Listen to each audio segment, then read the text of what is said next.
Alors, on va pouvoir entrer dans le message d'aujourd'hui. Est-ce que vous vous souvenez de la série qu'on a débutée depuis le mois de janvier? Qui se rappelle du titre de cette série?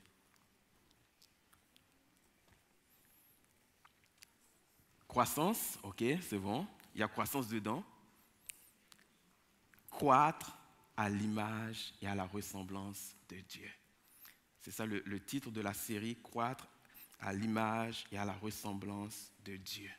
Et on a commencé cette série et tranquillement nous avançons et ce que nous avons retenu jusqu'à présent, c'est que cette croissance-là est liée au caractère. Et le caractère en lui-même, c'est le fruit de l'esprit. Et donc, la croissance est liée au développement du fruit de l'esprit et également à cette autre partie aussi qui est la sagesse.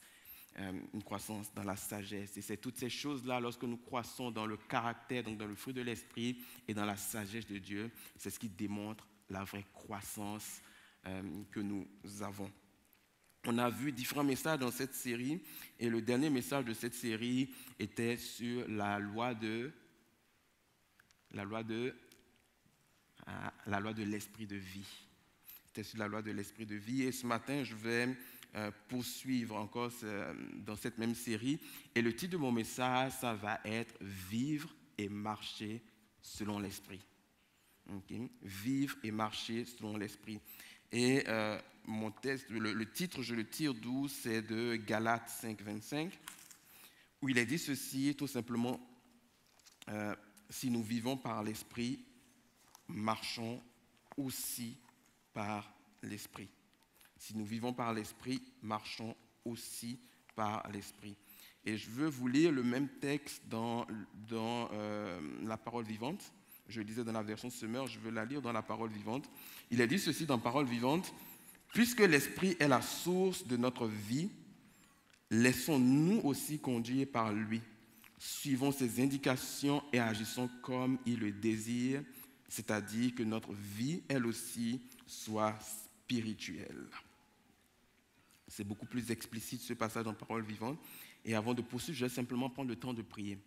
Seigneur, ce matin, on est dans ta présence et on veut faire taire toute voix pour entendre ce que toi tu veux communiquer, pour disposer nos cœurs à recevoir la semence, la bonne semence de ta parole. Et on veut prier ce matin que dans le nom de Christ Jésus, notre entendement soit ouvert. Nous voulons prier que dans le nom de Christ Jésus, que tout ce qui n'est pas de toi se taise maintenant. Nous prions que l'atmosphère soit dégagée, que les cœurs puissent être des terres fertiles, qui reçoivent la semence de ta parole. Nous prions que ton esprit qui conduit ce temps puisse apporter la révélation, la compréhension de ta parole dans le nom de Jésus-Christ. Ce matin, je veux moi-même me soumettre encore à toi et je veux prier que tu me donnes de conduire ce temps avec ta sagesse, ton discernement, avec l'autorité qui vient de toi également, dans le nom de Jésus. Il ne s'agit pas de moi, mais plutôt de toi au travers de ma vie. Agis, nous t'en prions, par le nom de Jésus. Amen.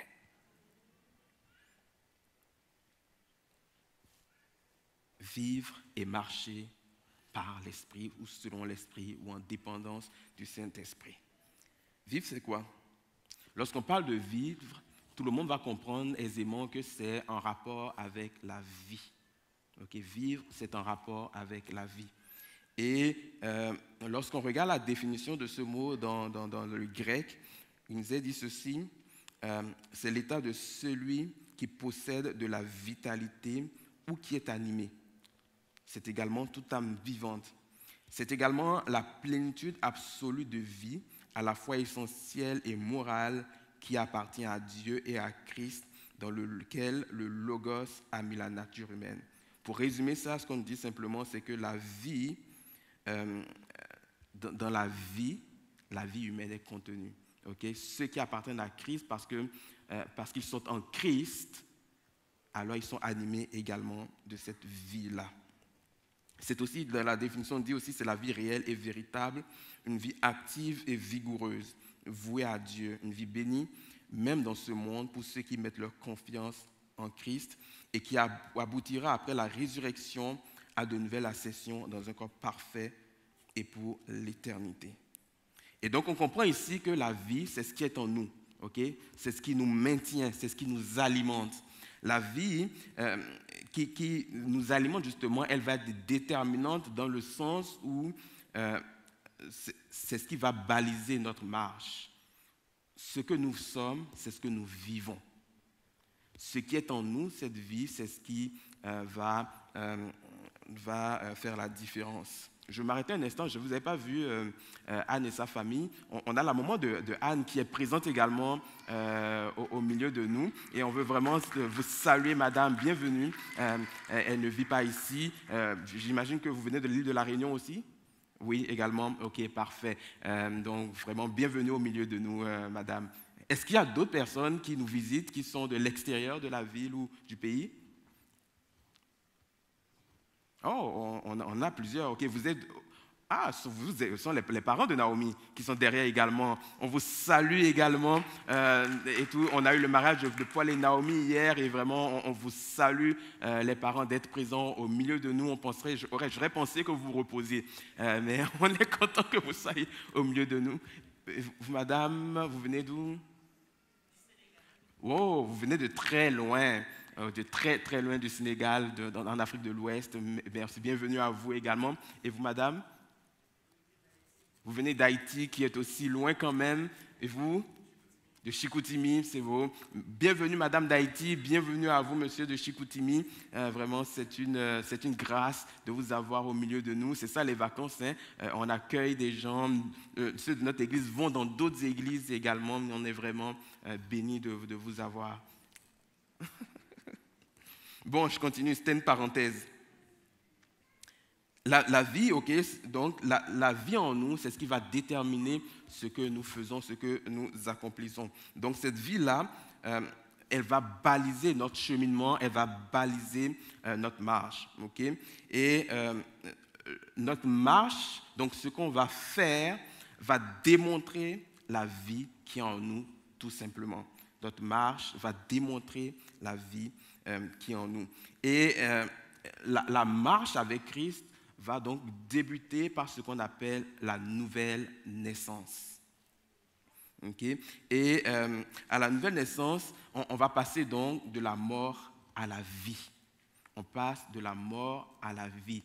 Et je fais une parenthèse, il ne s'agit pas ici qu'on devient des personnes améliorées, mais il s'agit d'une nouvelle vie. Okay? Ce que nous n'étions pas avant, nous le devenons. Nous partons de zéro. C'est pour ça qu'on parle de la nouvelle naissance. Et donc, lorsque on regarde dans la parole de Dieu, on a cet échange entre Nicodème et Jésus qu'on va retrouver dans Jean 3, les versets 5 à 7, où Jésus va dire ceci à Nicodème, vraiment, je te l'assure, à moins de naître d'eau, c'est-à-dire d'esprit, personne ne peut entrer dans le royaume de Dieu. Ce qui naît d'une naissance naturelle, c'est la vie humaine et naturelle. Ce qui naît de l'esprit est animé par l'esprit. Ne sois donc pas surpris, je t'ai dit, il faut renaître d'en haut. Alors donc, la nouvelle naissance est caractérisée par le fait que le Saint-Esprit vienne habiter en nous. Donc nous devenons donc cette nouvelle création animée du Saint-Esprit. Et c'est une caractéristique de la nouvelle naissance. Et vous voyez, lorsque nous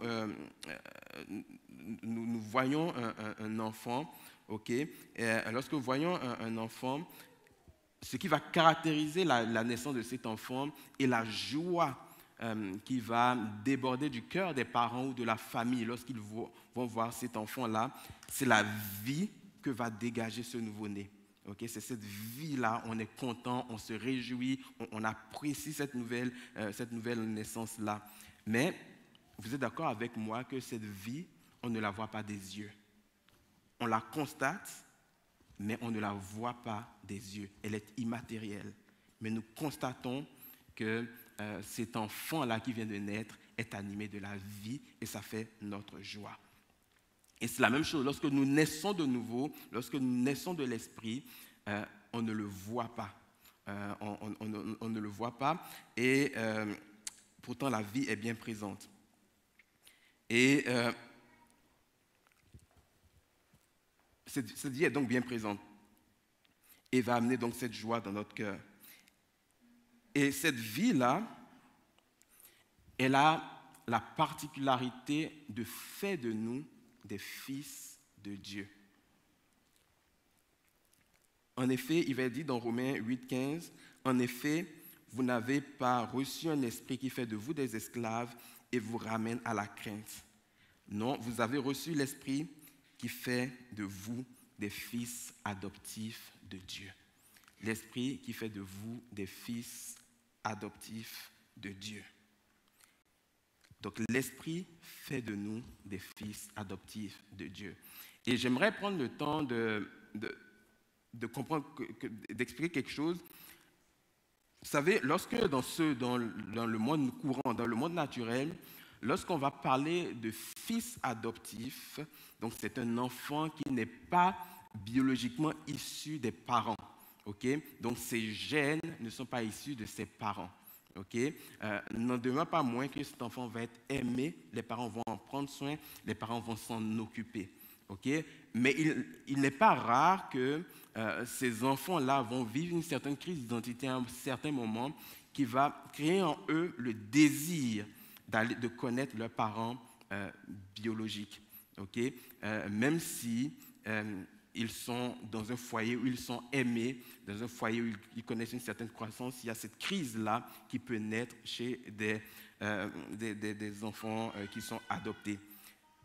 Même l'adoption qui nous caractérise en tant que fils de Dieu est différente dans un certain sens. Et c'est ce qu'on va voir dans Romains 11, 17, et c'est l'apôtre Paul qui parle. Il dit, ainsi en est-il d'Israël. Quelques branches ont été coupées. Donc il parle des Israélites, des branches qui ont été coupées. Et toi, qui par ton origine païenne, donc moi, en fait tous ceux qui ne sont pas d'Israël, finalement, sont d'origine païenne. Okay? Donc vous et moi. Et toi qui par ton origine païenne étais comme un rameau d'olivier sauvage, tu as été greffé à leur place. Et voici que tu as part avec elle à la sève qui monte dans la racine de l'olivier cultivé. Okay? Ici, l'apôtre Paul est en train de nous dire que nous avons été greffés à un arbre et tout, et à la place donc, de ces branches qui ont été coupées. Donc Israël qui a rejeté Dieu. Mais il faut comprendre quelque chose ici. Lorsqu'on va parler de greffe, il faut comprendre ce que ça implique. Le greffage, c'est quoi? Donc, c'est l'association entre deux arbres, okay, pour créer ce qu'on appelle un cultivar qui a des caractéristiques particulières. Et parce qu'on cherche, en fin de compte, à reproduire des fruits qui sont identiques. Okay? Donc, on va faire donc, une association entre deux arbres. Il faut comprendre que lorsque on utilise de la semence, okay, pour pouvoir faire croître un arbre, les semences en elles-mêmes ont des caractéristiques différentes. Ce qui fait que deux pommiers, par exemple, ne vont pas produire la même pomme. Deux pommiers ne peuvent pas produire les mêmes pommes, même si on est dans la même gamme, par exemple la Honeycrisp. Deux pommiers Honeycrisp ne pourraient pas produire des pommes de la même saveur, tout simplement parce que les caractéristiques qui sont contenues dans la semence sont différentes d'une semence à une autre. Donc, on peut avoir un arbre qui porte de bons fruits, d'autres des fruits moyens, d'autres des fruits encore plus excellents. Mais pour pouvoir contrôler cela, pour pouvoir contrôler la qualité des fruits, on va aller chercher un arbre qui porte des fruits d'une grande qualité. On va en prendre la branche et on va venir greffer vraiment à un tronc. Okay? Et ce qui va faire en sorte que désormais, cet arbre-là va donc porter des fruits d'une qualité identique. À ce moment-là, les fruits sont de qualité identique. Okay? Et c'est en cela c'est cela que représente la greffe. Et donc, lorsqu'on fait cette greffe-là, donc la sève de l'arbre va remonter dans les branches, dans les nouvelles branches, va alimenter l'arbre, et on aura donc des pommiers qui sont plantés les uns à côté des autres, qui ont des fruits identiques. Identiques, c'est ça une greffe, lorsqu'on est au niveau des plantes. Et c'est cela que nous avons vécu pour être des fils adoptifs. Donc, nous avons été greffés. Et donc, nous, on n'a pas de crise d'identité qui s'en vient Parce que nous avons la vie de Dieu qui est en nous. Nous avons la nature divine, en fait, à laquelle nous avons été connectés. Et est-ce que vous savez, peut-être que certains le savent, savez-vous que les arbres qui sont vendus dans les pépinières, généralement, ce sont des arbres greffés. Okay? C'est vraiment des arbres greffés. Les fruits qu'on va consommer proviennent d'arbres qui ont été greffés également. Tout parce qu'on veut contrôler la qualité donc, de ce qui est produit. Et donc, nous avons été greffés, donc nous recevons donc la sève qui est nécessaire à notre croissance pour que nous puissions porter donc, le fruit escompté. Et donc je disais que la sève, c'est la vie même de Dieu. C'est la nature de Dieu. Nous sommes donc animés de cette nature. Vous savez que sans sève, l'arbre, il meurt. C'est ce qui fait vivre l'arbre, la sève. Et la vie de Dieu, elle est en nous par son esprit. Et ce qui va donc nous différencier donc, de cette adoption qui est classique, là, comme je le disais tantôt. Alors, si le but d'une greffe, c'est de faire en sorte que les fruits soient identiques, lorsque nous avons été greffés également, nous aussi, le fruit que nous manifestons doit être identique. Identique à quoi? À ce que l'esprit produit. Parce que le fruit de l'esprit doit être identique au fruit que nous-mêmes nous manifestons parce que nous sommes animés du même esprit. Nous sommes animés du Saint-Esprit. Certains vont me dire, oui, ce n'est pas la réalité, c'est parce que nous voyons effectivement. Et on a pris le temps justement de débroussailler toutes ces choses dans les messages précédents. Nous sommes tous en cheminement, mais ultimement, le fruit que nous devons porter doit être identique au fruit de l'esprit. Et c'est pour cela que Romains 8, 29 nous dit ceci, en effet, ceux que Dieu a connus d'avance, il les a aussi destinés d'avance à devenir conformes à l'image de son Fils. Donc il les a aussi destinés d'avance à devenir conformes à l'image de son Fils, afin que celui-ci soit l'aîné de nombreux frères, donc notre aîné à nous. Donc on a été destiné à devenir conforme à l'image de Christ. On a été destiné à devenir conforme au caractère de Christ. On a été destiné à devenir conforme aux fruits, à produire le fruit de l'esprit tel que Christ l'a produit également lorsqu'il était sur cette terre. Et si nous sommes destinés donc à être semblables à Christ, pourquoi cela? C'est parce que nous avons reçu la vie de Christ. C'est parce que nous avons en nous cette nature divine-là. Et ça va être une des raisons, entre autres, pourquoi Jésus lui-même va dire à ses disciples, il est avantageux que je m'en aille. Il est avantageux que je m'en aille.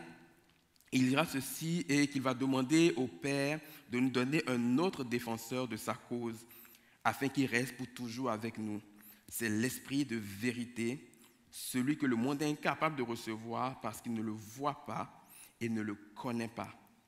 Quant à vous, vous le connaissez, donc parce que les disciples connaissaient le Saint-Esprit, car il demeure auprès de vous, donc le Saint-Esprit était auprès des disciples, mais il sera en vous. Donc on parle de la nouvelle naissance des disciples beaucoup plus tard.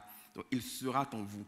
Et ici, il faut comprendre que donc, lorsque Jésus va dire qu'il est avantageux qu'il s'en aille, c'est parce que Jésus ne pouvait être qu'à une seule place. Il ne pouvait être qu'à un seul endroit, il ne pouvait être qu'à un seul lieu. Et il n'aurait pas été avantageux pour nous de mener la vie chrétienne avec Jésus en un seul lieu. Et c'est pour cela qu'il était avantageux qu'il s'en aille, afin que le Saint-Esprit puisse être envoyé. Le Saint-Esprit, c'est Dieu. Le Saint-Esprit, c'est Dieu, mais avec la possibilité de se mettre en chacun de nous. C'est ça. Donc, le Saint-Esprit, c'est Dieu, avec une forme qui est accessible à chacun de nous.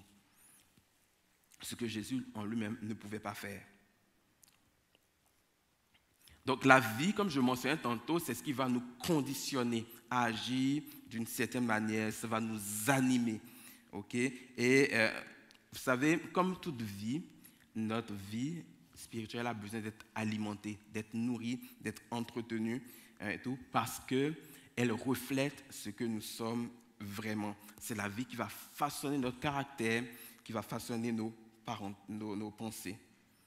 Et si on va un peu plus loin dans la vie porte un nom. Et ce nom, c'est le nom de Jésus.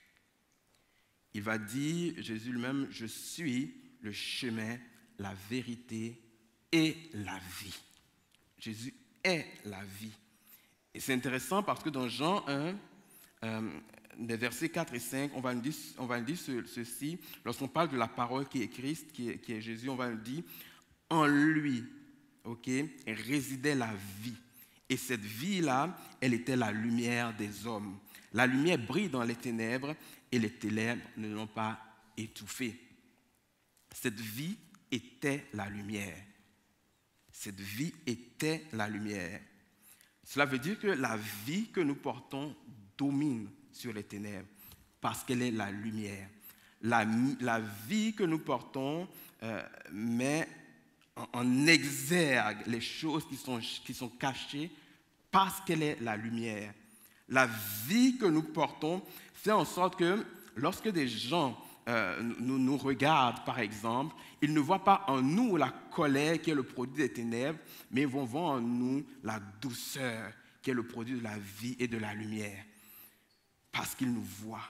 On se rappelle, la vie est immatérielle, on ne peut pas la toucher. Mais les gens, lorsqu'ils nous voient, ils constatent que nous sommes animés de la douceur, de la patience, de la bonté, qui ne sont que l'œuvre de la vie et de la lumière. Donc, cette vie était la lumière. Et si on regarde même dans Genèse 1:3, on va voir quelque chose ici. On nous parle dans le Genèse 1, les premiers versets vont nous parler donc de la création. Et on voit qu'au début, Dieu va dire que la lumière soit et la lumière fut. Donc Dieu a appelé à la manifestation de la lumière avant toute chose. Et on va nous dire que cette lumière-là a dominé sur les ténèbres dans Genèse 1:3. Et ici, on ne parle pas, lorsqu'on parle de lumière, on ne parle pas d'ampoule.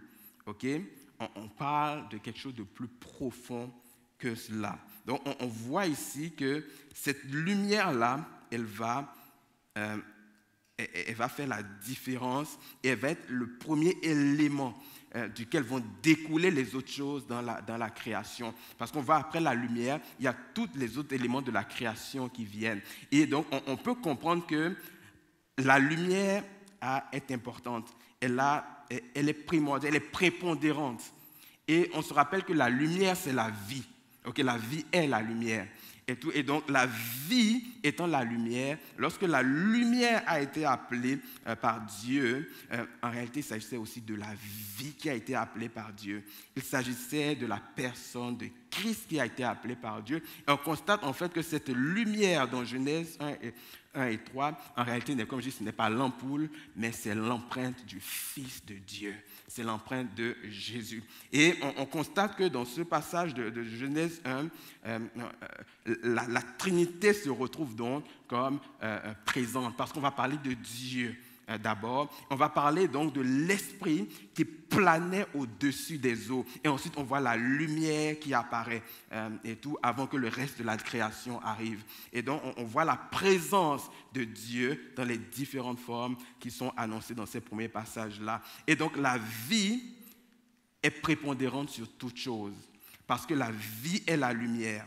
Et la lumière est celle qui éclaire et qui domine sur les ténèbres. Et nous vivons dans un monde où il y a des ténèbres qui sont environnantes. Que nous le percevons ou non, ces ténèbres sont environnantes. Et nous avons besoin donc de cette vie, de cette lumière-là, pour pouvoir faire la différence.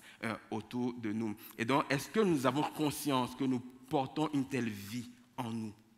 Est-ce que nous avons conscience que nous sommes animés de la lumière et tout? Le passage dans la parole de Dieu va dire ceci, un autre passage va dire ceci, que la plénitude de la divinité, donc la plénitude de la divinité, tout ce que Dieu est, habitait corporellement en Christ. Et Christ habite en nous. Est-ce que nous avons conscience que nous avons en nous la plénitude de la divinité? Elle n'est pas exprimée entièrement, complètement dans nos vies. Mais est-ce que nous avons déjà conscience que cette plénitude de la divinité est en nous par Christ?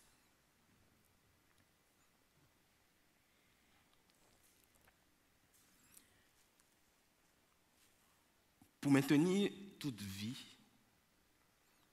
il faut la nourrir. J'ai besoin de manger pour être en vie. J'ai besoin de boire pour être en vie. J'ai besoin d'avoir une certaine hygiène de vie pour conserver ma vie assez longtemps. J'ai besoin aussi de nourrir mon intellect. Vous savez, il y a des personnes qui vont tomber dans une certaine végétation, parce que simplement, le bon mot c'est dans un certain végétement, parce que tout simplement, ils ne se nourrissent pas intellectuellement. Okay? Et donc, ils sont dans un état plutôt latent. Et donc, on a besoin aussi de nourrir l'intellect. La vie aussi est nourrie par les relations qu'on a avec les autres. Il en va de même également pour la vie spirituelle. Elle a besoin d'être nourrie, d'être alimentée, d'être entretenue, si on veut la conserver. Et il y a différents moyens. Il y a la prière. Il y a la communion fraternelle, il y a également la méditation de la parole de Dieu, il y a aussi également la communion avec le Saint-Esprit qui vont nourrir et alimenter la vie, de sorte que cette vie puisse croître, se développer, que cette vie-là puisse s'exprimer encore plus. Donc il est important donc, d'entretenir notre vie spirituelle. Donc, vivre par l'esprit. Ça va faire donc référence à la vie que nous portons. Et cette vie est lumière, elle domine sur les ténèbres. Cette vie-là est nécessaire parce que c'est elle qui, par la suite, va conditionner la façon dont nous fonctionnons. Elle va conditionner nos paroles, elle va conditionner nos actes. Vivre et marcher selon l'esprit. Marcher selon l'esprit, ça veut dire quoi? Vous savez, lorsque j'ai la vie, cela ne signifie pas que je suis capable de marcher. Si on revient dans le naturel, il y a des personnes qui sont animées de la vie, mais qui, parce qu'elles sont sur un lit d'hôpital, dans une condition médicale particulière, elles ne peuvent même plus se déplacer par elles-mêmes. Elles ne peuvent plus faire certaines choses par elles-mêmes. Elles sont pourtant animées de la vie, mais elles ne sont pas capables de marcher, de fonctionner. Donc, je peux avoir la vie et ne pas fonctionner correctement. Je peux fonctionner de façon limitée également. Par contre, si je fonctionne, si je marche, cela démontre que j'ai la vie. Mais la qualité de ma marche est proportionnelle à la qualité de la vie qui est en moi. Et c'est pour cela que des personnes pleinement en santé vont poser des actes d'une certaine qualité, alors que d'autres qui sont en moins bonne santé ne pourront pas poser ces actes-là parce qu'ils sont limités par la vie qu'ils portent. Et spirituellement également, c'est la même chose. Si je veux marcher par l'esprit, ça suppose que je vis par l'esprit. Et si je veux avoir une vie de qualité dans ma marche avec l'esprit, ça veut dire que la vie en moi a été alimentée et qu'elle est de qualité, spirituellement parlant. Et c'est pour cela qu'il est important donc de nourrir sa vie spirituelle pour qu'elle soit de grande qualité, de sorte que ma marche soit également de grande qualité.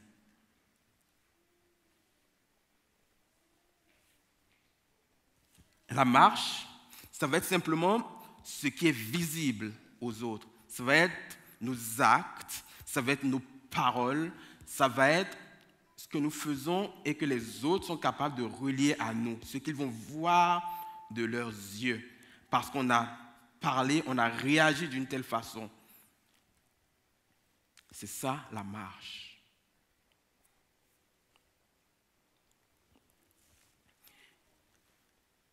La marche, ça implique toujours quelque chose qui va de l'intérieur vers l'extérieur. Si je prends la marche, lorsque je me déplace et que je décide aujourd'hui d'aller, disons, à l'épicerie, au supermarché, donc je me déplace, en réalité, pour pouvoir être parvenu à me déplacer vers ce point, c'est parce que dans ma pensée, donc à l'intérieur de moi, je me suis convaincu du bien fondé d'aller à l'épicerie ou au supermarché. Et de cette pensée-là, maintenant, physiquement, je me suis joint à cette pensée-là et j'ai commencé à poser un pas après l'autre. Donc, tout va de la vie en moi, de l'intérieur vers l'extérieur. Et c'est pour cela que lorsqu'on lit le livre d'Hébreux au chapitre 11, le verset 3, il nous est dit ceci, que c'est par la foi que nous comprenons que l'univers a été harmonieusement organisé par la parole de Dieu et qu'ainsi le monde visible tire son origine de l'invisible. Ce que nous voyons tire son origine de ce que nous ne percevons pas naturellement. Ce que nous voyons et touchons avec nos sens tire leur origine de ce que nous ne voyons pas. Et lorsque Jésus même va aborder dans ce passage dans Marc 7, 21, 23, il va dire ceci que car c'est du dedans, c'est du cœur de l'homme que proviennent les pensées mauvaises qui vont mener à l'immoralité, au vol, au meurtre, à l'adultère, l'envie, la méchanceté, la tromperie, le vice, la jalousie, le blasphème, l'orgueil et à toutes sortes de comportements insensés. Tout ce mal sort du dedans et rend l'homme impur. Et donc, lorsque je projette de faire le mal à quelqu'un, lorsque je projette d'avoir une réaction négative par rapport à quelqu'un, lorsque je projette, lorsque je vais me mettre en colère, lorsque je vais manquer de patience, lorsque je vais refuser le pardon à quelqu'un, en réalité, c'est parce que ma pensée a été corrompue et que ma pensée m'a convaincu à aller en ce sens-là. Donc, encore une fois, de l'intérieur vers l'extérieur. Et donc, on comprend donc que il faut que nous puissions veiller sur nos vies, sur ce qui est à l'intérieur de nous. Soyez sa communion avec le Saint-Esprit, veillez sur nos pensées. Et cette portion-là, je l'avais déjà abordée dans un message précédent, dans cette série, sur comment justement évoluer dans ses pensées. Et tout. Parce que nos pensées, elles peuvent être renouvelées. Notre intelligence peut être renouvelée. Et c'est vraiment par la connaissance de Dieu, par le fait de méditer la parole de Dieu, entre autres. Alors donc, ici, si je veux marcher selon l'Esprit, cela va donc impliquer donc que je puisse avoir des pensées qui sont en accord avec le Saint-Esprit. Il faut que mes pensées soient en accord avec le Saint-Esprit pour que je puisse marcher par l'Esprit. Et le passage qu'on retrouve dans Galates 5,16, je vais vous le relire dans la parole vivante. On dit, voici donc mon conseil. Marchez sous la direction de l'Esprit et vous ne risquerez pas de satisfaire les convoitises de votre être naturel.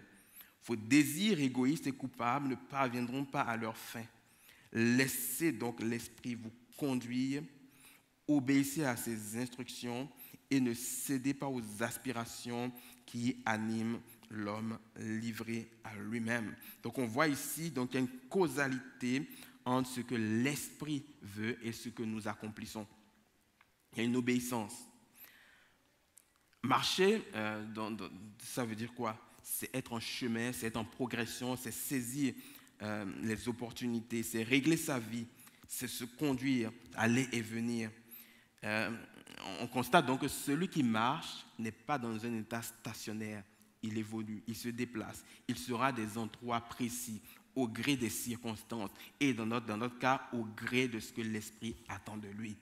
Okay? C'est l'Esprit qui lui fait reconnaître les opportunités, c'est l'Esprit qui lui fait reconnaître les directions, c'est l'Esprit qui lui fait reconnaître les défis, les obstacles, de sorte qu'il peut se rendre à différents points par la sagesse que le Saint-Esprit nous communique. Et c'est pour cela qu'à un moment donné, on voit dans les Épîtres, Paul qui va nous dire « empêché par l'Esprit », parce qu'il est soumis au Saint-Esprit. Empêché par l'Esprit, il a dû changer ses plans parce que c'est un homme animé de l'Esprit. Ou l'apôtre Paul aussi qui va dire « conduit par l'Esprit ». Et tout parce qu'il était conduit par l'Esprit. On voit aussi dans ce temps de jeûne-là où l'Esprit va dire « mettez-moi à part Paul et Barnabas ». Okay, pour l'œuvre à laquelle j'ai été appelé. Et donc, on voit donc ici, il y a l'Esprit qui communique et on agit sur la base de ce qu'il a communiqué. Si on revient à ce texte-là, donc, dans la façon dont il est communiqué, je vais relire encore le texte dans la version Semeur, c'est plus court, ça va permettre aussi de saisir un peu plus rapidement. Je lis donc ceci, laissez le Saint-Esprit diriger vos vies et vous n'obéirez pas aux désirs qui animent l'homme livré à lui-même. Donc Galates 5,16, dans la version Semeur, laissez le Saint-Esprit diriger votre vie et vous n'obéirez pas aux désirs qui animent l'homme livré à lui-même. Ici, dans la façon dont ce texte est formulé, on va constater que la responsabilité nous incombe. Et tout, c'est pour ça qu'il dit « laissez le Saint-Esprit diriger vos vies ». Donc, je dois laisser. C'est ma responsabilité de laisser le Saint-Esprit donc conduire ma vie. Lorsqu'on dit, on me dit, conduis-moi à tel endroit, ma responsabilité va être engagée. Également aussi ma sagesse, afin que je ne brûle pas des feux rouges, par exemple, si je dois me rendre à un endroit, mon intelligence, mon caractère également va être engagé. Parce qu'il y en a quand ils conduisent, ils insultent tous les autres automobilistes. Donc mon caractère, donc il y a plusieurs choses qui sont engagées dans le fait qu'on me demande de conduire vers un endroit donné. Et lorsque tout cela est sollicité et que je me mets en route, je réalise qu'il faille que je fasse attention et que je me laisse conduire par justement tout ce qui est en moi de la façon la plus judicieuse. Et de cette même façon-là, lorsqu'on va marcher ou être conduit par l'Esprit, il y a plusieurs choses qui vont être sollicitées. Il y a ma pensée, il y a ma volonté, donc ma décision, mon obéissance et ma soumission à Dieu vont également être de la partie. Okay? Parce que c'est ma responsabilité de me soumettre au Saint-Esprit. Et pour cela, vous savez, si je dois me soumettre au Saint-Esprit, ça va prendre que je connaisse le Saint-Esprit et que je lui fasse confiance. La notion de confiance est primordiale. C'est parce que je fais confiance à quelqu'un que je laisse cette personne me conduire.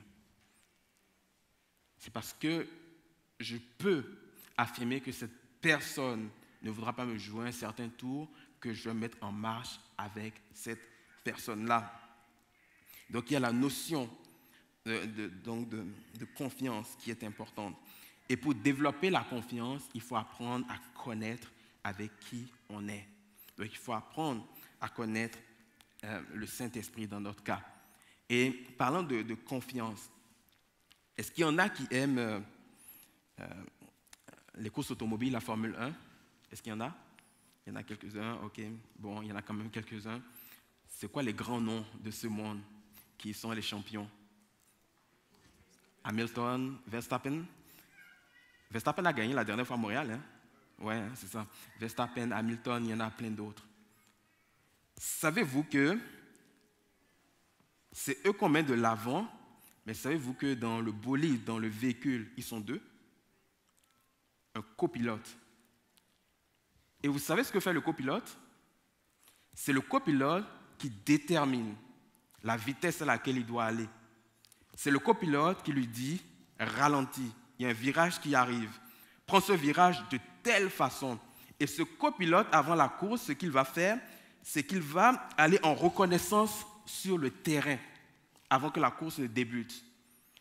Il prend non pas l'auto qui va faire la course, une autre auto, il fait le trajet de la course, il prend des notes, il se prépare sur la base de ces notes, et c'est pour ça que vous voyez qu'ils ont des casques avec des micros justement dans l'auto. Et lui se met dans l'auto le jour de la course, il dit à Verstappen ou à Hamilton ou un autre, vas-y à telle vitesse, à cet endroit, réduis ta vitesse. À cet endroit, il va falloir que tu te prépares à ce virage qui s'en vient. Et tout parce que lui, il a pris le temps d'étudier les choses. Et donc, pour que Lewis Hamilton ou Verstappen gagnent, ça prend qu'ils fassent confiance à leur copilote. S'ils ne font pas confiance, jamais ils ne pourront avoir de victoire. Parce qu'eux, ils ne maîtrisent pas le trajet. C'est le copilote qui est celui qui maîtrise le trajet. Et donc, il y a une confiance. Qu'est-ce que la Bible nous dit? La Bible nous dit que nous sommes co-ouvriers avec Christ. Co-ouvriers avec Christ. Co-ouvriers avec Christ. Nous travaillons de concert, comme ces athlètes-là, comme ces spécialistes de course automobile travaillent en concert avec leur copilote. Et donc cette notion de confiance est importante, parce que sans ces copilotes-là, ils ne saberaient pas le champagne sur les podiums.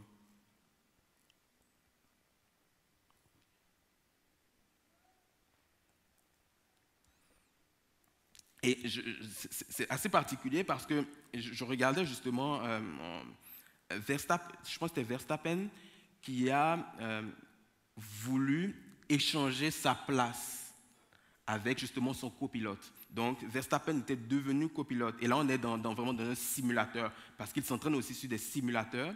Il a échangé sa place. Il est devenu copilote Verstappen. Mais Verstappen faisait preuve de distraction. Il n'était pas capable de se concentrer assez pour pouvoir accompagner son pilote. Et donc, automatiquement, la course était mauvaise dans le simulateur. Donc, vous voyez, toute l'attention que ce copilote, tout le rôle que ce copilote-là joue est important pour le pilote. Donc, cette notion d'importance-là, de confiance-là est importante. Et je veux qu'on prenne un instant pour savoir qui est le Saint-Esprit, pour qu'on puisse développer la confiance. Je vais aborder certains passages, mais je suis conscient que cette confiance ne se fait pas immédiatement comme cela, mais ça prend que vous aussi, vous allez méditer, que vous travaillez avec le Saint-Esprit, que vous soyez en communion avec lui pour pouvoir développer cette confiance-là. Mais regardons un peu ce qui est dit du Saint-Esprit. Premièrement, il est l'esprit de vérité. Donc dans Jean 16, 13, il nous est dit ceci, que quand l'esprit de vérité sera venu, il vous conduira dans la vérité tout entière, car il ne parlera pas de lui-même, mais tout ce qu'il aura entendu, il le dira, et il vous annoncera les choses à venir. Ici, on parle de l'esprit de vérité et non de l'esprit de la vérité. Vous savez, c'est quoi la différence? Lorsqu'on parle de l'esprit de vérité, ça veut dire que c'est ça, la vérité, c'est sa nature. C'est sa nature. Et parce que c'est sa nature, il dit la vérité.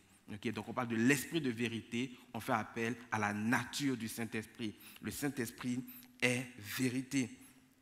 Et s'il est vérité, donc, puisqu'il est vérité, il ne peut que produire la vérité. Okay? Et la vérité, c'est ce qui est vrai. Ce qui est vrai, quelle que soit la considération, c'est ce qui est vrai.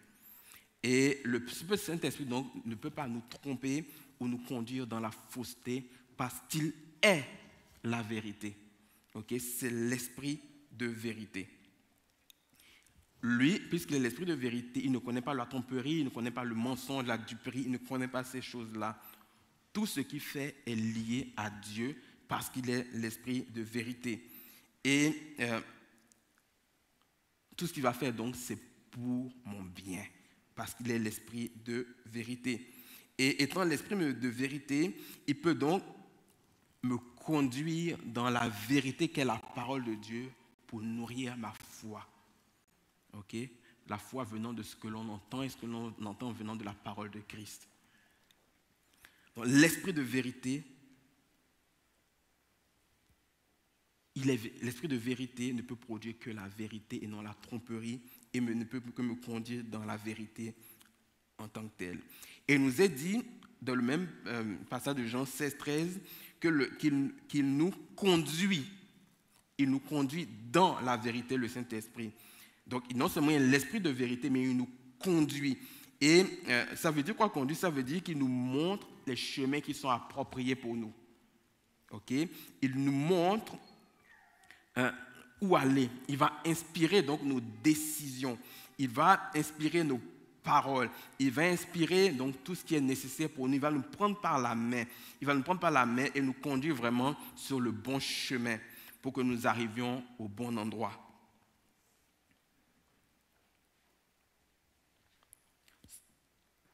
En réaction, par exemple, à ton frère qui te fait manquer d'impatience, qui te fait manquer de patience. Et tout, en réaction, tu veux agir sur le vif, tu veux rétorquer de la mauvaise des façons. Okay? Et le Saint-Esprit, dans son doux murmure, te fait réaliser, non, fais preuve de patience et de grâce. Donc, il te montre, il te conduit dans le chemin que tu dois prendre. Et tout, il te dit, voici ce qui est à faire.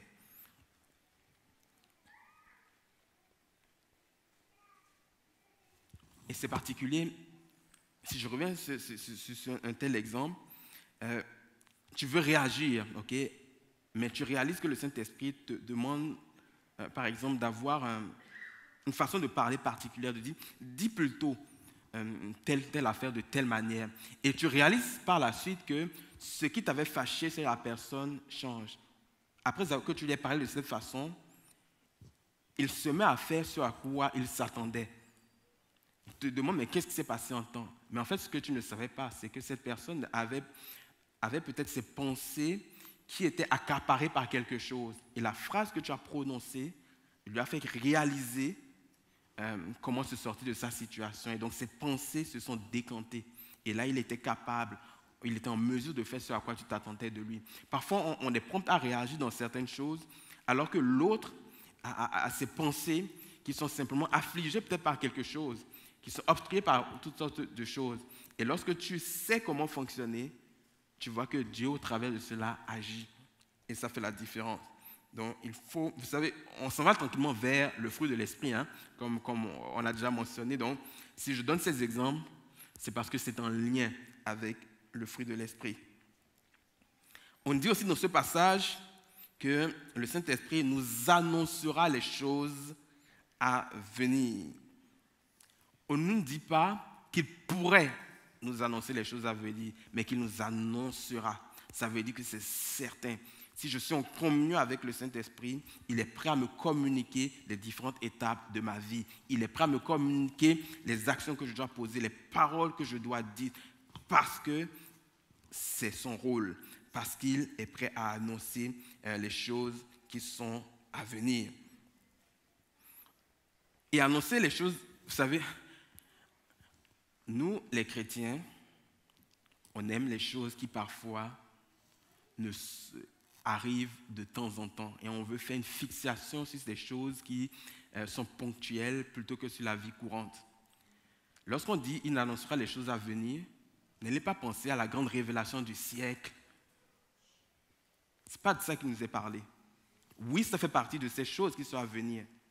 Mais le fait que pour toi, alors que tu es en train de prendre ta voiture après le culte et de dire je me rends chez moi, tu t'apprêtes à prendre le chemin habituel et le Saint-Esprit te dit prends un chemin alternatif.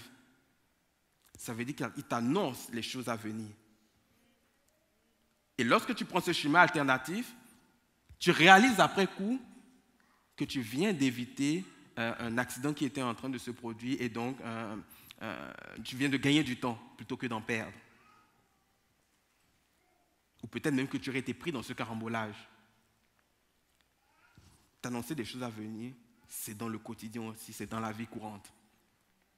Et donc lorsque tu pries et que tu dis au Saint-Esprit, j'aimerais ça, que tu m'annonces des choses à venir selon ce qui est dit dans ta parole, attends-toi à recevoir des choses pour la journée tout simplement. Ne cherche pas à recevoir la grande révélation. J'ai vu la main de Dieu sur le mur, écrivant telle affaire. Mon ami, ça ne sert à rien. Tu as vu cette main, maintenant ça a changé quoi à ta vie? Tu dois poser des actes au quotidien. Et le Saint-Esprit est là pour le quotidien. Sinon, Jésus n'aurait pas dit qu'il est avantageux qu'il s'en aille. Nous avons besoin de réaliser que le Saint-Esprit est là pour le quotidien aussi. Ces révélations ne sont pas mauvaises, ok? Je caricature. Il faut que nous apprenions à réaliser que le Saint-Esprit est là pour le quotidien. On dit aussi que le Saint-Esprit, donc dans Jean 14, 26, il est notre défenseur. Mais le défenseur, le Saint-Esprit que le Père enverra en mon nom, vous enseignera toutes choses et vous rappellera ce que je vous ai dit. Il est le défenseur. Le défenseur, ça veut dire quoi? Celui qui est à nos côtés. C'est notre avocat, notre conseiller. C'est celui-là qui est prêt, il faut le voir vraiment dans le sens d'avocat, qui est prêt à opposer la vérité par rapport à une situation donnée. Et quand on dit un défenseur, il faut voir dans le rôle d'avocat, quelqu'un te traite de menteur. Oui, cette personne est menteuse. Le Saint-Esprit, dans son rôle de défenseur, va dire minute. Vous l'avez peut-être vu en train de mentir, mais ce n'est pas ce qu'il est. C'est une personne qui est animée de la vie nouvelle. C'est une personne qui est animée de Christ. C'est une personne en qui il n'y a plus de condamnation, parce qu'il n'y a plus de condamnation en Christ. C'est une personne qui a peut-être, oui, manqué le but pour un temps, mais ça ne détermine pas qui est cette personne. Et en plus de cela, monsieur le juge, cette personne-là que vous accusez, vous traitez de menteur, vous ne pouvez pas non plus la châtier, lui donner une conséquence. Pourquoi? Parce que quelqu'un a déjà payé le prix. Cette personne, c'est Jésus. Jésus est allé à la croix. Il a payé déjà le prix pour cette personne. Et tout. Alors à ce moment, monsieur le juge, vous devez l'acquitter, le déclarer libre. Et le juge dit, il est libre. Vous savez, quand j'étais plus jeune, j'aspirais à devenir avocat. Je suis allé dans des tribunaux. Okay? J'ai déjà suivi plusieurs causes dans des tribunaux quand j'étais beaucoup plus jeune. Et on a tendance à dire que les avocats sont des menteurs. Ce qui est vrai dans une certaine mesure. Il y en a qui sont menteurs, comme aussi les plombiers aussi sont des menteurs. Il y en a qui sont menteurs. Comme dans telle autre profession, il y a des menteurs. Donc, il peut y avoir des menteurs chez les avocats. Mais ce qui est intéressant avec les avocats, à part ceux qui mentent vraiment, réellement là,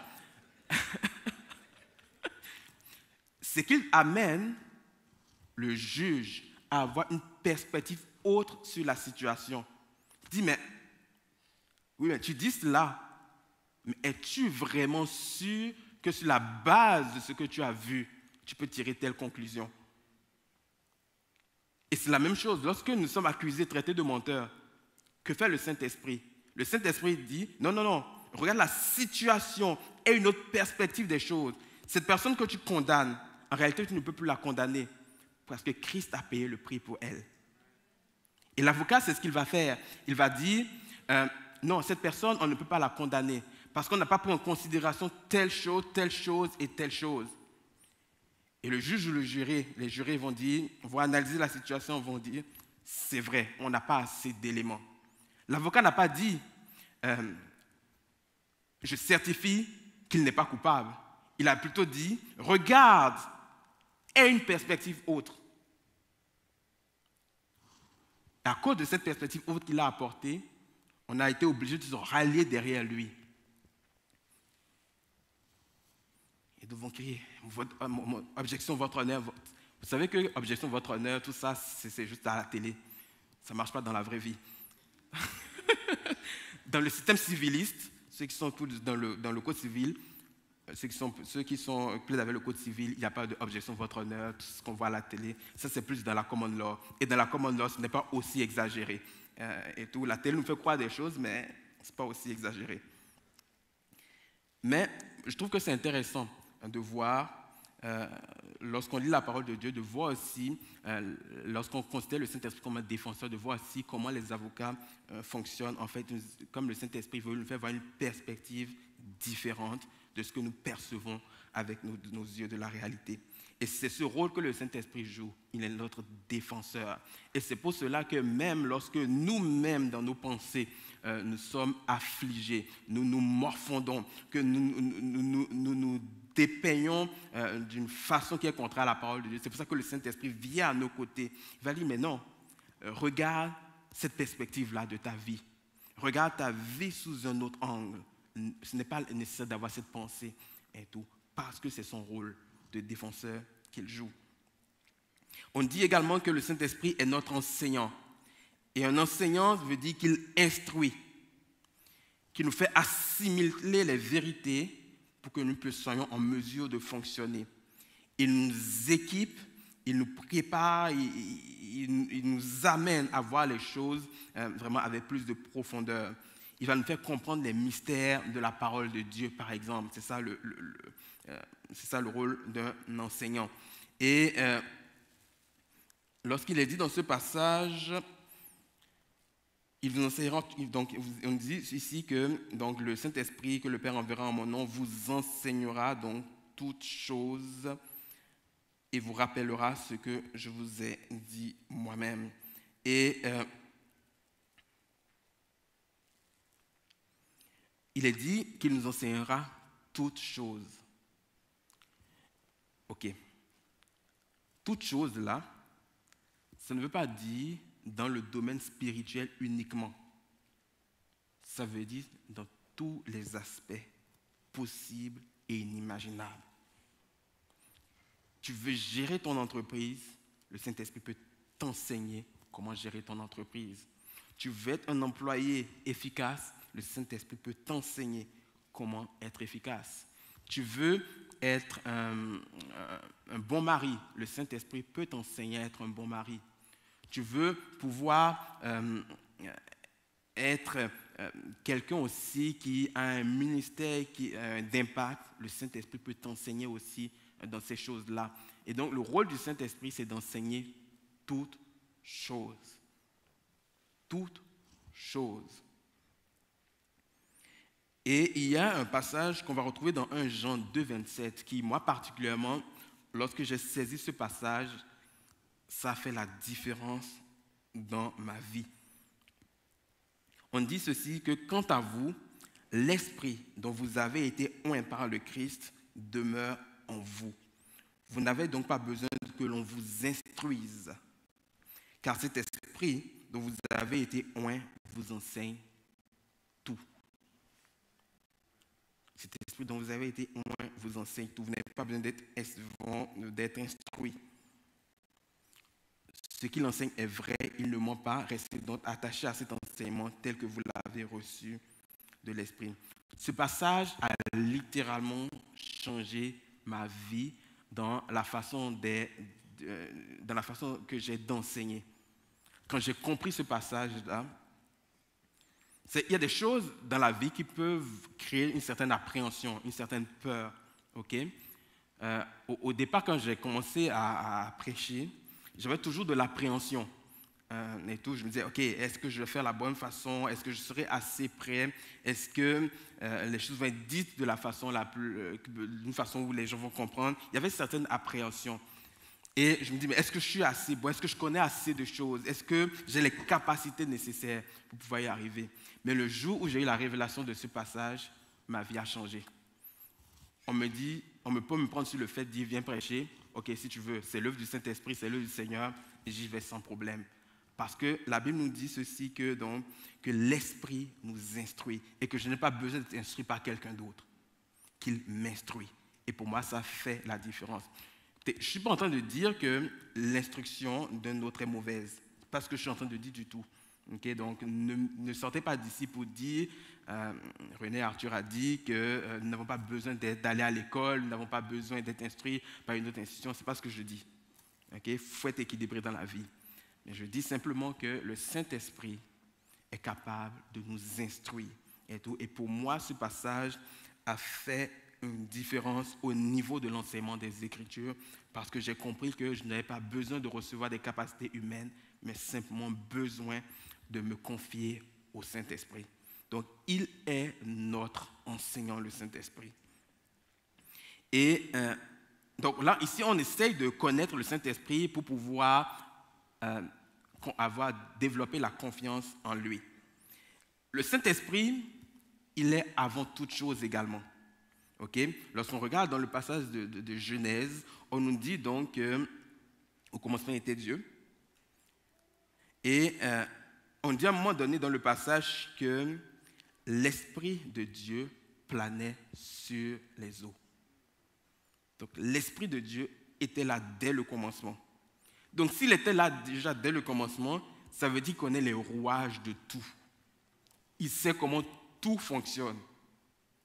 Donc, il ne peut pas être dépassé par quoi que ce soit.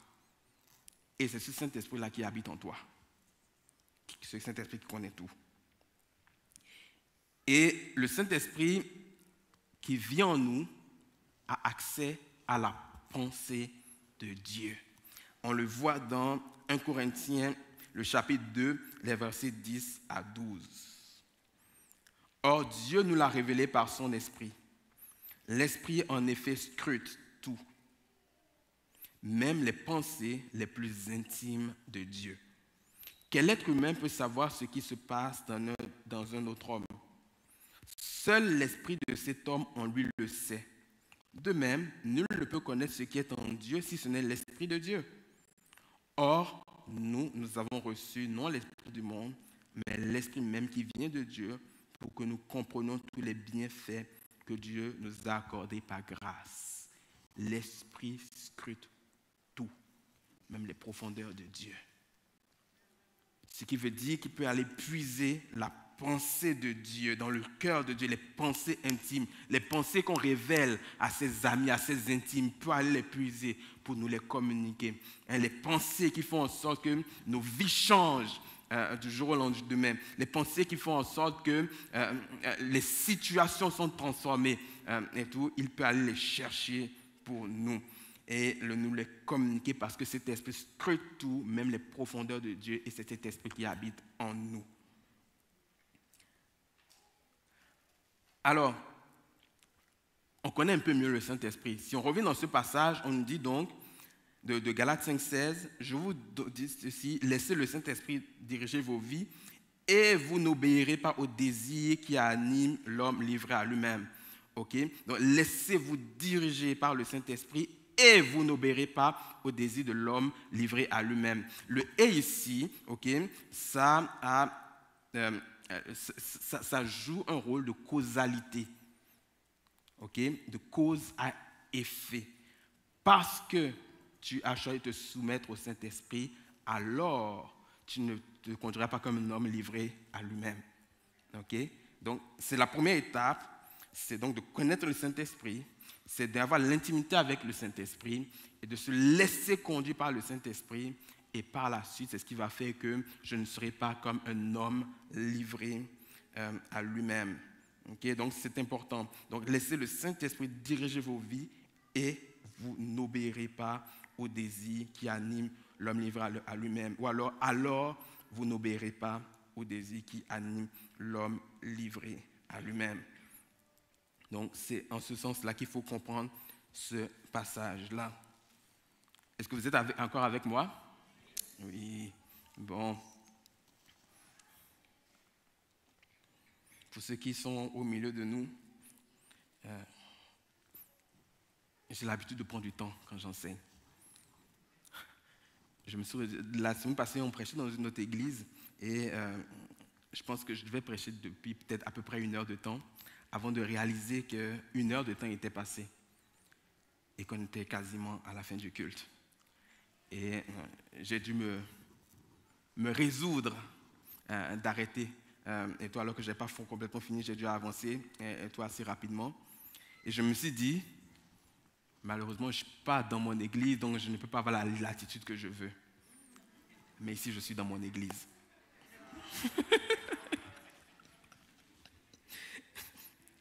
Mais nous sommes en train d'achever.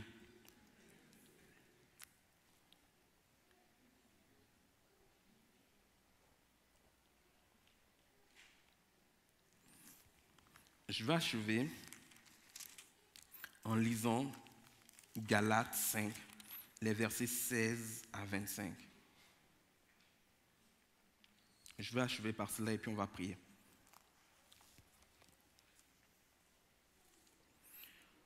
Je vous dis donc ceci, menez votre vie dans la dépendance du Saint-Esprit et vous n'obéirez pas aux désirs qui animent l'homme livré à lui-même.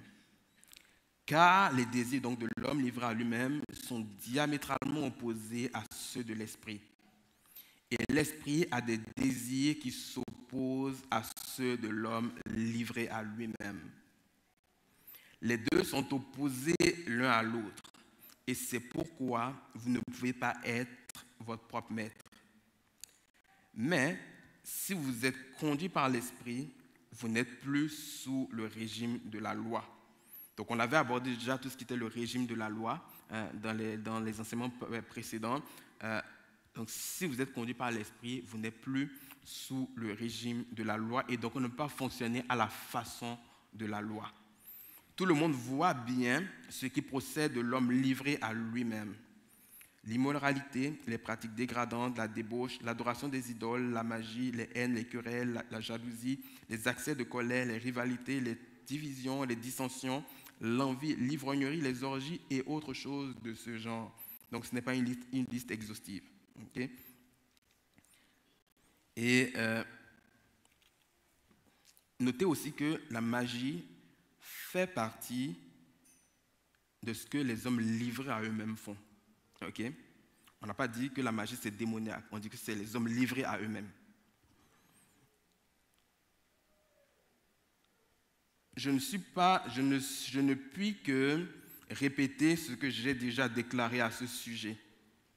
Ceux qui commettent de telles actions n'auront aucune part à l'héritage du royaume de Dieu. Mais le fruit de l'esprit, c'est l'amour, la joie, la paix, la patience, l'amabilité, la bonté, la fidélité, la douceur, la maîtrise de soi. La loi ne condamne certes pas de telles choses. Or, ceux qui appartiennent à Jésus-Christ ont crucifié l'homme livré à lui-même avec ses passions et ses désirs. Puisque l'esprit est source de notre vie, conduisons-nous selon sa volonté. Puisque l'esprit est source de notre vie, conduisons-nous selon sa volonté. Et donc on voit dans ce passage que l'esprit est opposé à l'homme livré à lui-même. Okay? Et l'esprit produit un fruit qui est différent de ce que l'homme livré à lui-même produit. Et si nous marchons selon l'esprit, ça veut dire qu'on n'est plus sous le régime de la loi. Okay? Et donc c'est important d'assimiler le fait qu'on n'est plus sous le régime de la loi, et c'est pour cela d'ailleurs que le Saint-Esprit est dans cette saison de la vie. Et le Saint-Esprit, alors que nous marchons selon lui, nous sommes donc conduits donc, à produire le fruit qui est attendu de Dieu. Et c'est pour cela qu'il vient dire à la fin de ce passage, donc, puisque l'Esprit est source de notre vie, conduisons-nous selon sa volonté. Si nous reconnaissons que la vie est dans le Saint-Esprit, alors nous pouvons nous conduire selon lui. Okay? Il y a cette reconnaissance de qui habite en nous, du fait que nous soyons porteurs de la vie, de sorte qu'à ce moment-là, nous choisissons donc de nous conduire selon la volonté du Saint-Esprit. Et Colossiens 3:1 va dire « Recherchez les choses d'en haut » ou « Affectionnez-vous aux choses d'en haut, là où se trouve Christ qui siège à la droite de Dieu. » Affectionnez-vous des choses d'en haut. Recherchez les choses d'en haut. Est-ce que ça va ce matin? On va prendre le temps de prier. Pasteur Steve, est-ce que je peux te demander de venir au piano?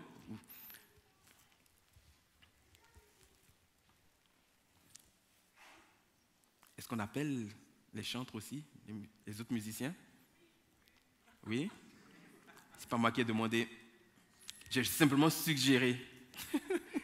J'ai joué le copilote, tout simplement. Et les pilotes ont dit, vous devez remonter. Donc on vous attend.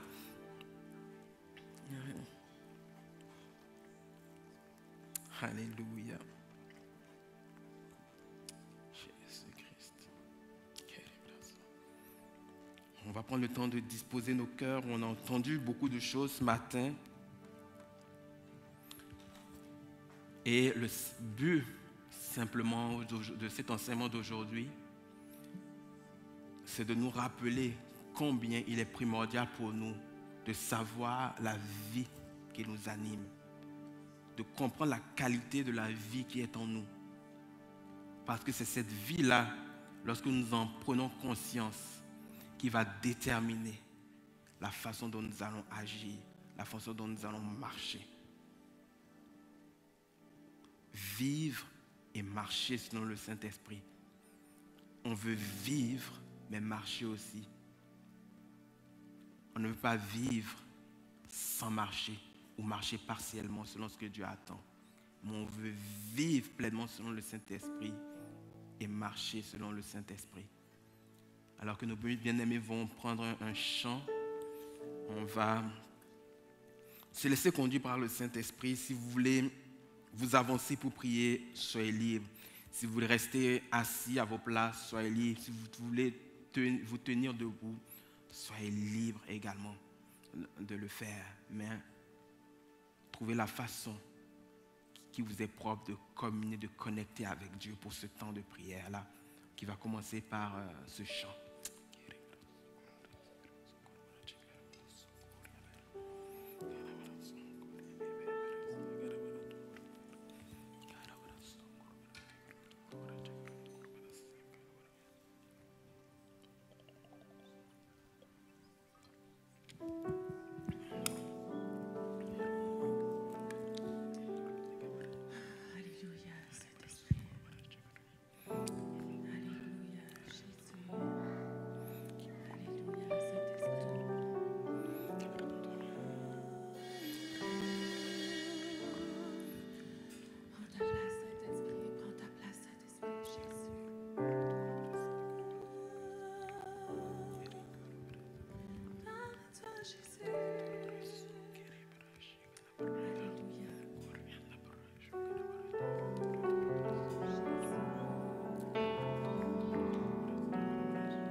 Choses vont arriver. Le surnaturel est activé.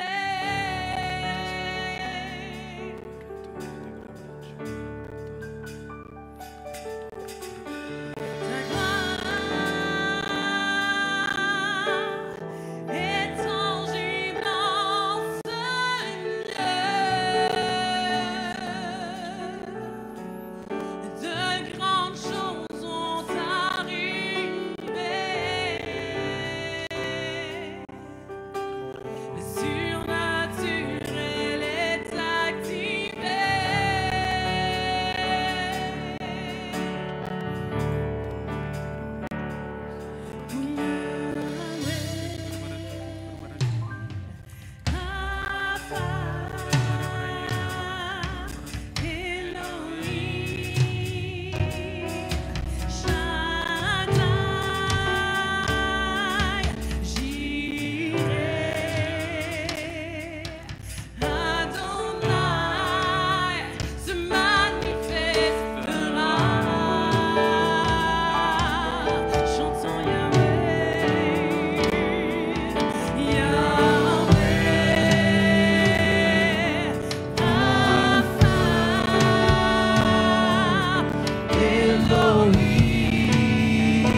de grandes choses vont arriver.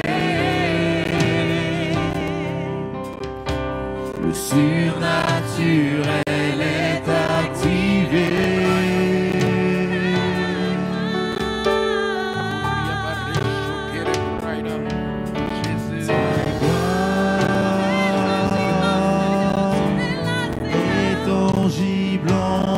Ce lieu. De grandes choses vont arriver. Le surnaturel est activé.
Et marcher selon toi.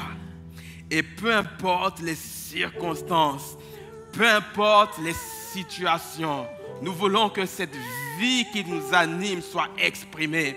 Nous voulons que ce ne soit pas une marche ponctuelle, mais qu'elle se perpétue. Nous voulons que ta vie qui nous anime se reflète dans nos pensées, se reflète dans nos actions, se reflète dans nos paroles. Que ceux qui nous côtoient reconnaissent la vie de Christ en nous. Que la lumière qui est en nous s'exprime et qu'elle domine sur les ténèbres environnantes, qu'elle domine sur les situations de mort, qu'elle domine sur les situations où nous manquons de sagesse. Ce que nous voulons, c'est que ta vie, la vie divine, soit manifestée. Ce que nous voulons, c'est des cœurs qui dépendent de toi. Ce que nous voulons, c'est Christ en nous, pleinement manifesté. Ce que nous voulons, ce à quoi nous aspirons, c'est à voir ton action concrète dans nos vies. Nous sommes fatigués de mener cette vie chrétienne fade. Nous sommes fatigués de mener cette vie où nous manquons de porter ton fruit. Nous sommes fatigués de mener une vie où tu n'es pas libre d'agir. Nous sommes fatigués de regarder à nos vies et de dire nos vies ressemblent à celles des vies du monde. Nous sommes fatigués de cela, mais nous voulons ce matin prendre conscience du fait que la plénitude de la divinité qui habite corporellement en Christ habite en nous également. Nous voulons prendre conscience de ce fait. Nous voulons prendre conscience de ce que tu as accompli à la croix pour nous. Nous voulons prendre conscience que cette vie en nous peut s'exprimer et faire la différence au quotidien. Et c'est pour cela que ce matin, nous soupirons après un renouveau. Nous soupirons après une transformation. Nous soupirons afin que nos yeux s'ouvrent sur la réalité de Christ en nous. Nous soupirons afin que nos yeux s'ouvrent sur les vérités de ta parole. Nous soupirons afin que nos actes s'alignent sur ta pensée. Nous soupirons après les pensées secrètes de ton cœur, parce que nous prenons conscience que par ton esprit qui est en nous, nous avons accès aux choses intimes de toi. Alors Saint-Esprit, révèle-nous ces choses maintenant, que nos vies ne soient plus les mêmes, mais qu'elles évoluent, qu'elles croissent dans le nom de Jésus-Christ, que nous puissions attester que le caractère de Christ est désormais de plus en plus visible en nous. Ce matin, oui, nous soupirons après toutes ces choses, parce que nous voulons voir Christ révélé aux autres, dans le nom de Jésus, dans le nom de Jésus. C'est le moment pour toi de crier à Dieu. C'est le moment pour toi d'exprimer ce que tu as sur le cœur, parce que le Seigneur veut te rencontrer. C'est le moment pour toi d'ouvrir ta bouche, de te soumettre à la parole de Dieu. C'est le moment pour toi. C'est le moment pour toi de recevoir la pensée de Christ. Alléluia.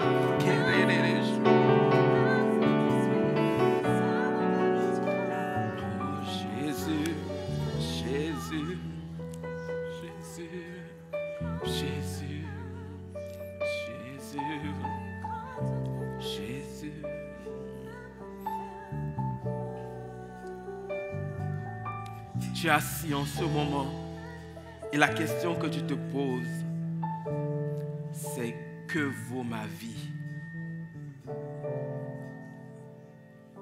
Et le Seigneur te dit ceci, qu'il t'aime et que ta vie est précieuse à ses yeux. Et c'est pour cela qu'il n'a pas hésité à donner la vie de son Fils afin que toi, tu puisses être sauvé. Parce qu'il valorisait ta vie. Parce qu'il valorisait ta vie. Alors ne te pose plus la question de savoir ce que vaut ta vie. Parce que ta vie a un prix inestimable.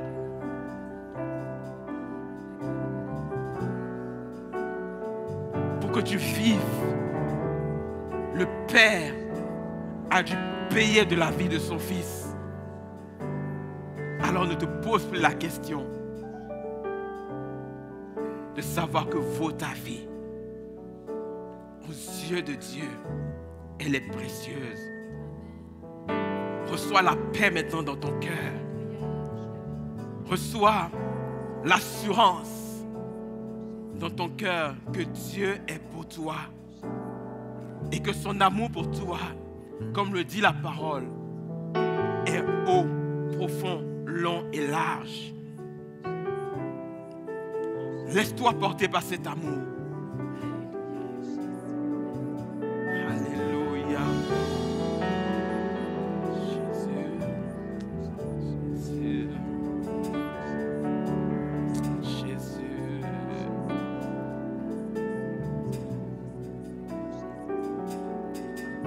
Tu es celui qui, depuis des décennies,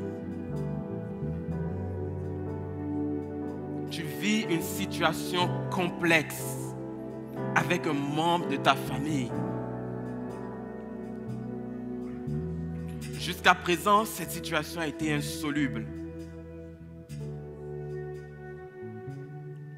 Et à cet instant même, le Saint-Esprit met une pensée particulière dans ton cœur pour ce membre de ta famille. À cet instant même, tu reçois cette pensée. Et le Seigneur te dit, voici, agis maintenant selon cette pensée qui te semble peut-être folle, qui te semble sortie de nulle part, insensée peut-être. Mais la parole de Dieu nous dit ceci,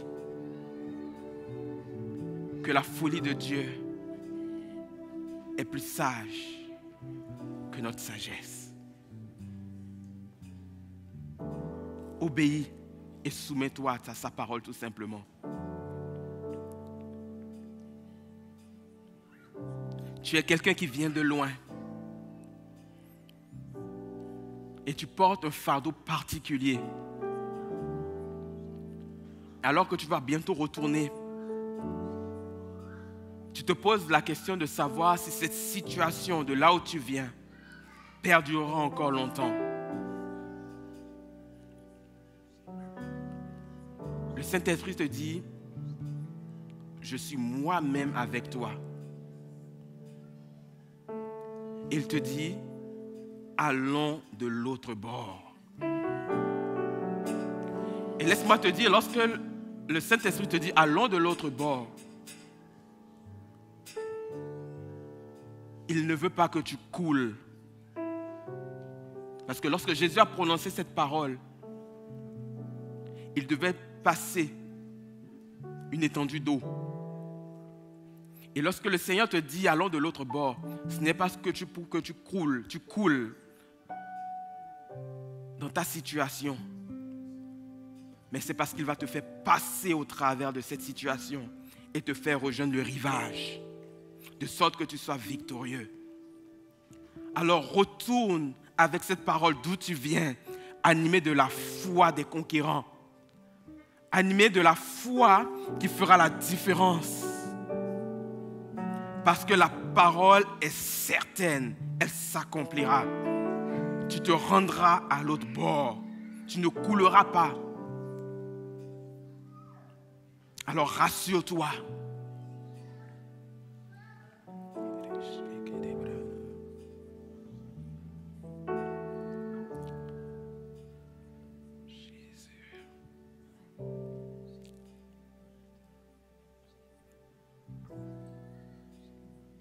Est-ce qu'il y a une personne qui veut élever la voix pour son Dieu?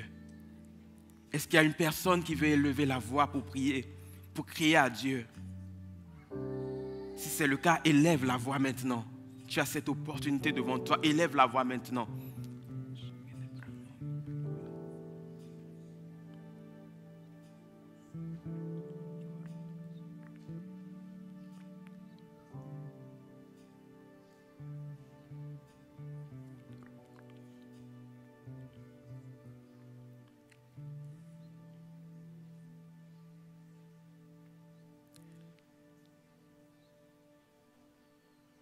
Élève cette voix afin que nous puissions dire Amen à ta prière. Parce que pour toi, il y a quelque chose qui est en train de se passer. Sors de ta zone de confort et élève cette voix.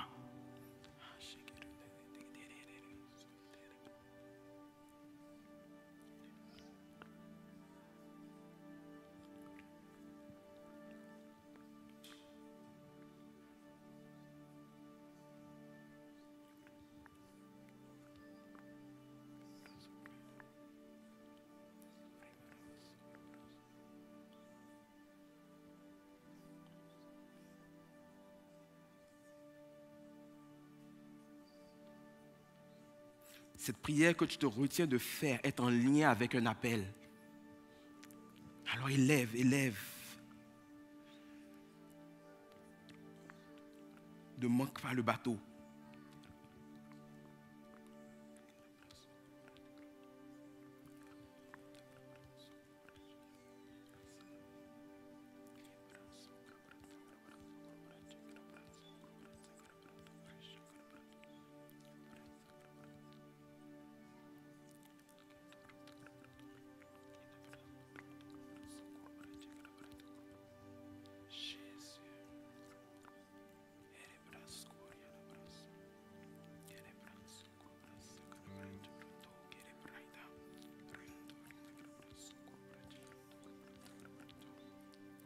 Alléluia, Jésus,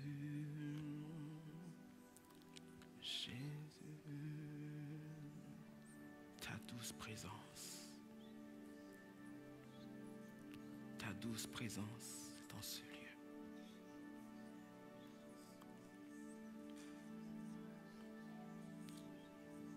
Merci de fortifier et d'encourager plusieurs.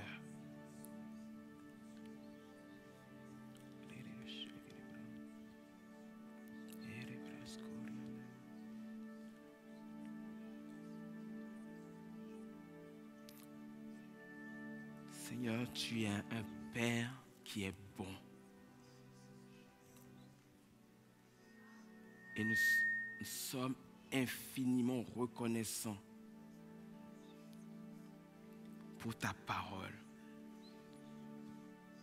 Nous sommes infiniment reconnaissants pour ta vie. Alors que tu as permis encore ce temps aujourd'hui,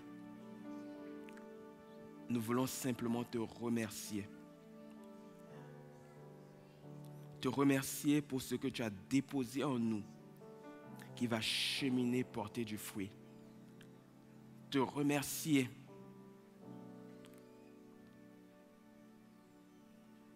pour le fait que tu es celui qui ne nous abandonne pas.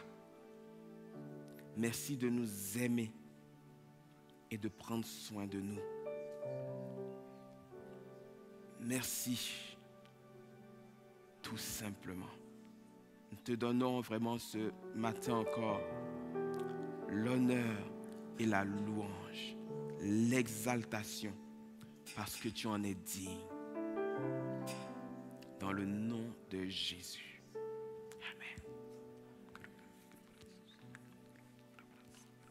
Amen.